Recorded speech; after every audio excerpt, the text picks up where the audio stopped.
Good morning, my garden friends, my YouTube friends. I'm just coming back from my walk and I just wanted to show you my yard. Today's March 1st, so it's kind of in my head I'm thinking of all the things that I need to do.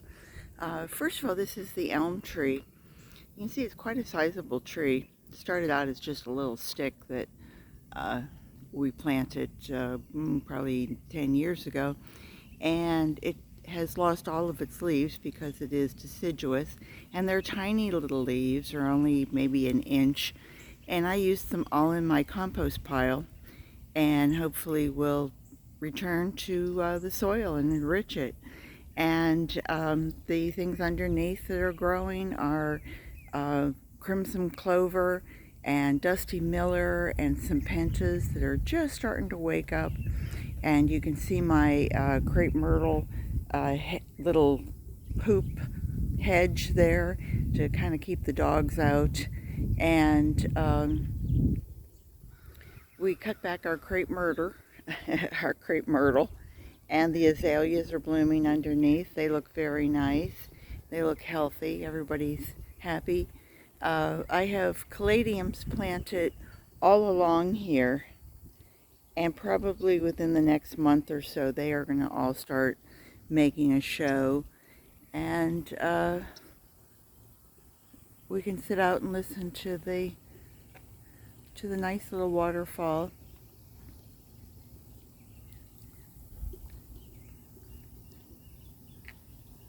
Really haven't, the plants are looking good, but they just haven't started to put on their blooms yet.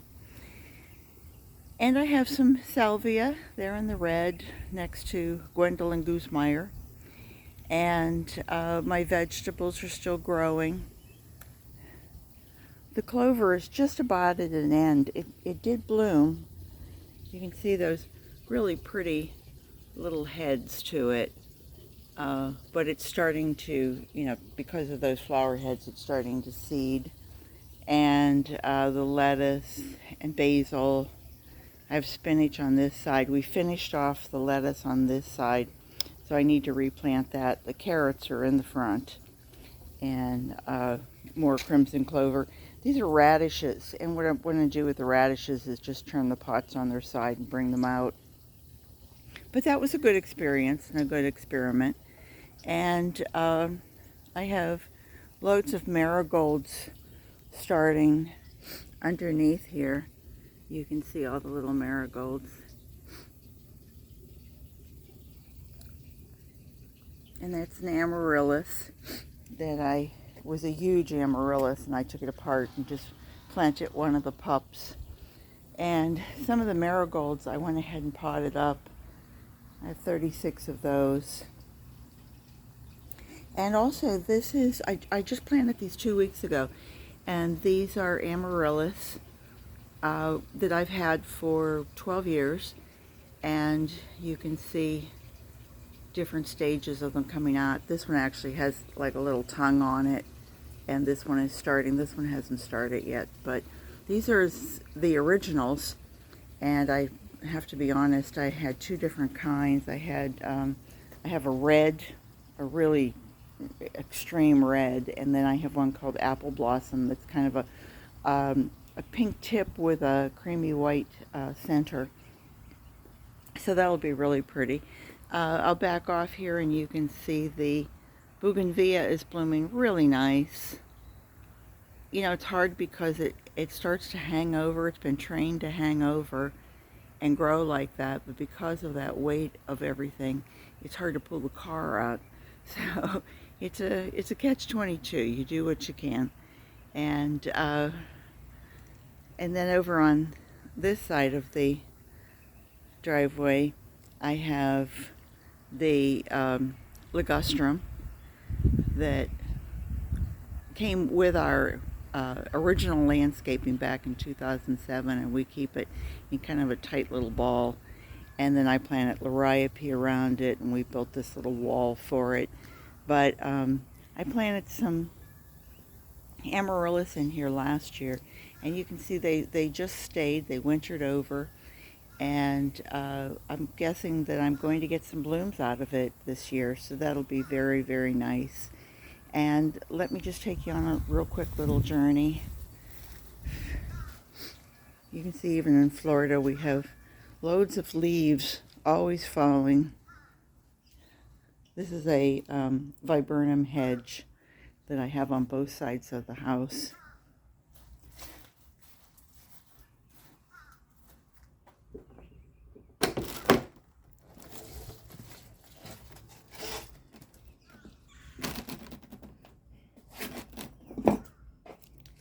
Now I planted the peas about 3 weeks ago, and I put them on this teepee that you saw, and then the podocarpus, which is Japanese yew. I've been trying to train them into topiary, but they are 13, 14 years old, so it's going to be a long process. They don't want to go in that direction. I have more peas growing, sweet peas. I'm sorry, these are sugar snaps, but they do grow, they are vining. And then these are the sweet pea little flowers that I planted. But I wanted to show you something. Because I put up all these strings, I thought it would be really hard to weed behind. So I thought if I just put cardboard back there and just put a brick or something on it, it would keep me from having to try to go in there and weed. So, you know, garden what you've got and make it easy on yourself. And we used to have all of our irrigation running on this side, but because it really, it stays so moist, it was turning the bricks black. So we decided to cut off a couple of the heads at the back, and the only head that runs, I think, is this one, maybe, and the one in the middle. So I need to kind of keep an eye on the water needs there. And then you've been in my backyard before, and I've shown you what's going on here. So I started my compost pile again, and this time I'm going to start adding some fruits and veg scraps and things to it, and hopefully get a richer compost. And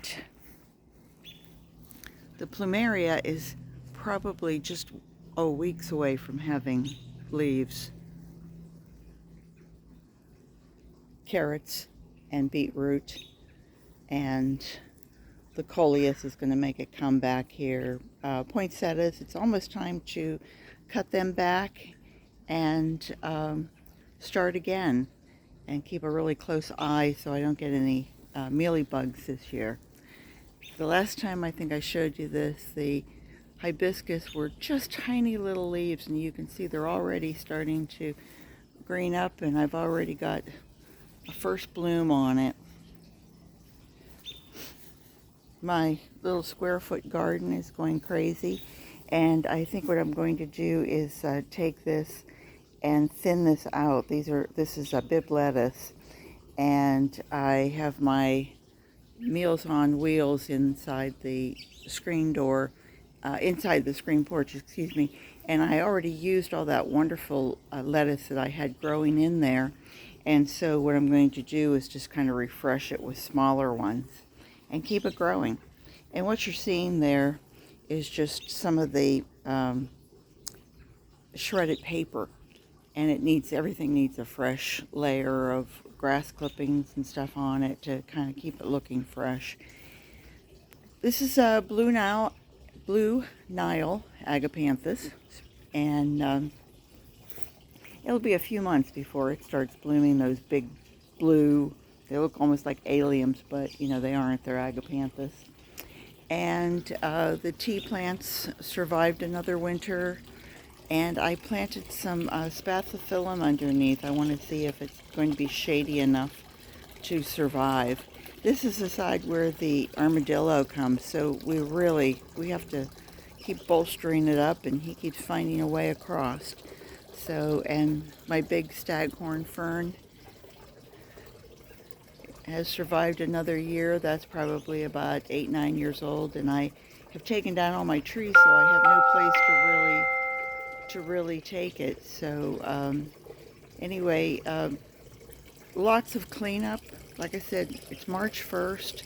It's supposed to be 84 or 86 for a high today.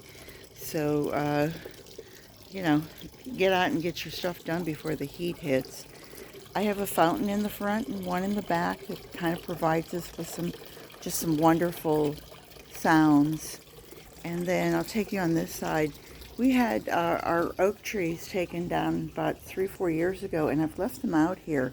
And I think this is kind of interesting because as they age, they shrink, but the bark doesn't. So this bark just remains and hardens up, and I'd like to think of making like some stands out of it or something that would just, I don't know, be cool, you know. So anyway, let's see the other side. I even put bricks down underneath so the armadillo can't crawl underneath, because, you know, they look like they have that little hard shell, but oops, they can flatten out. And then crotons are really, what do I want to say? They're very sensitive to cold. So when we get into the 40s, they really just, you know, are not happy.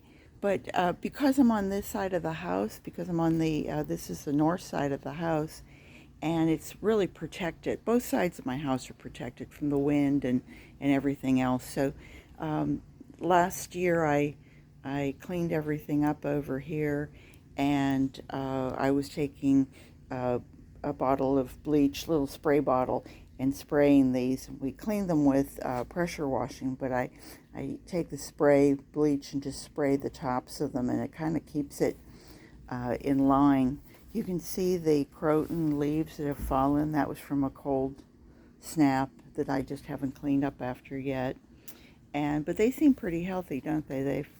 They've really survived another year, and they're a pretty plant if you like that leaf and you like the look. And then what we do is when we clean out our gutters, we take all the pine straw, because we are on a preserve, and I've got pine behind us.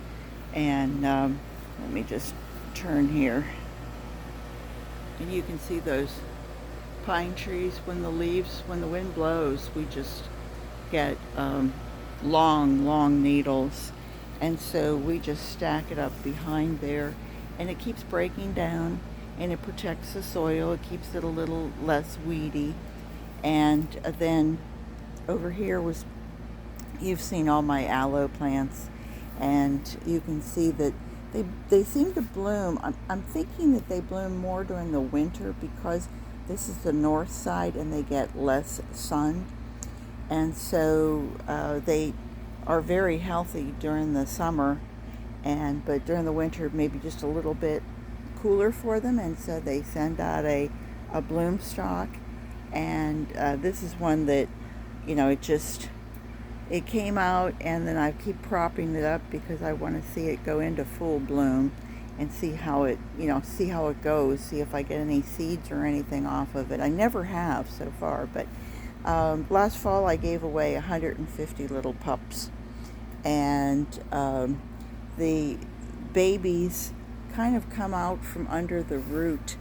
I don't really see any. I see a few weeds, but I don't see any little babies coming out, or I would be glad to show you. And then more viburnum.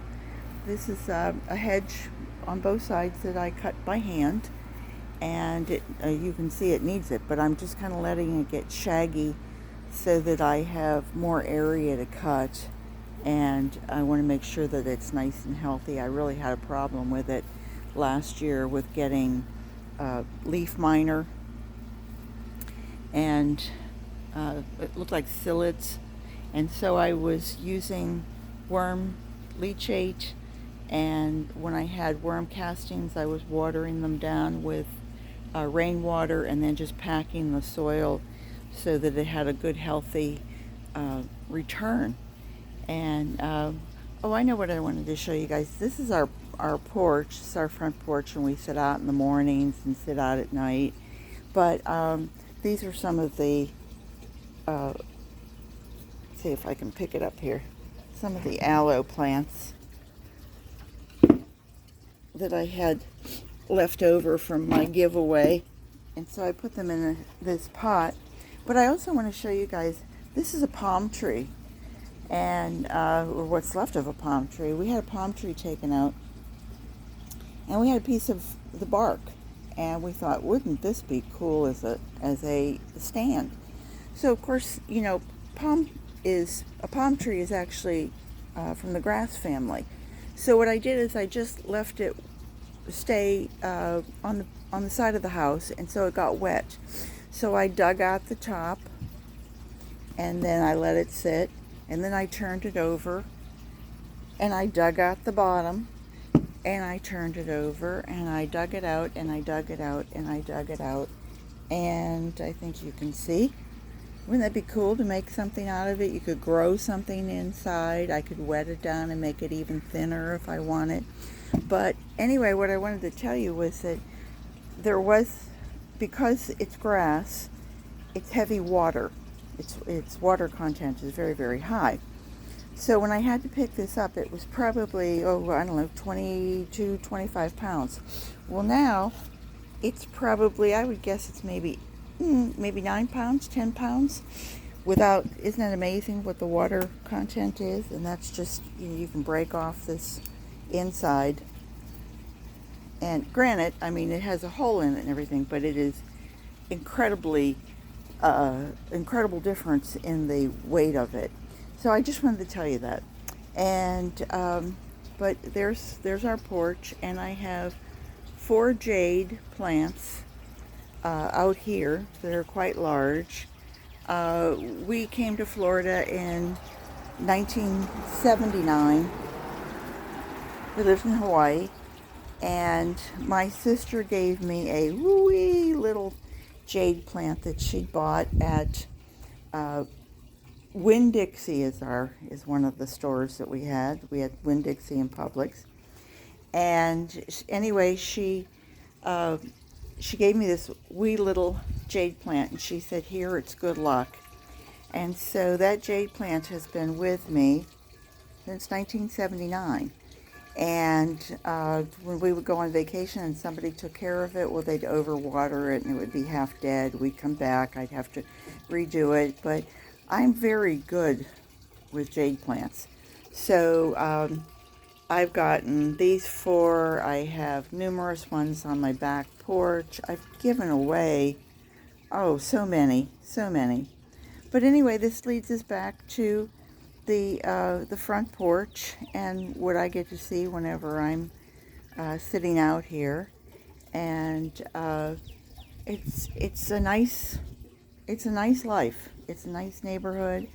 I enjoy my plants. I enjoy my not only the vegetables, but the fruits, anything that I can take and eat. And it just the joy of gardening. You know, people wonder why you garden. Why would you want to have your knees dirty and your hands in the dirt? And why not just go to the grocery store and buy a tomato? Why on earth would you put up with all of the things that tomatoes can catch, you know? And I had some little seeds, so I decided to try tomatoes again. How sweet, huh?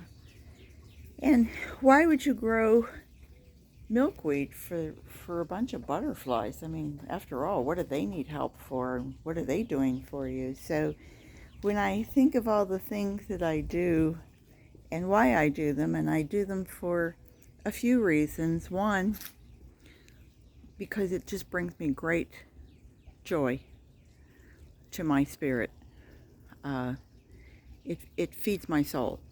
And then there's it feeds you with things that you wouldn't get. I mean, what restaurant do you go to, or what grocery store do you go to where they have marigolds that you can cut up and put in your salads? And who would, when people walk by and they say, "Oh, I love your yard. Oh, that's beautiful." I go, "Oh, thank you." And now I'm talking to somebody who maybe I wouldn't talk to ordinarily because I don't know them and they don't know me. And so gardens kind of bring us all together, whether it's a fruit garden, a vegetable garden, a flower garden, uh, just, people asking about the trees and why I do what I do. And then, of course, there's watching the birds and watching the squirrel attack the bird feeder and watching Rick run around and scream at the squirrel. And I mean, there's all sorts of things. And so I just will leave you with this, that garden what you've got, and if you can, get out today and enjoy what you have and be so thankful. And I will leave you with that. Take care, and God bless you all, and see you real soon. Bye-bye.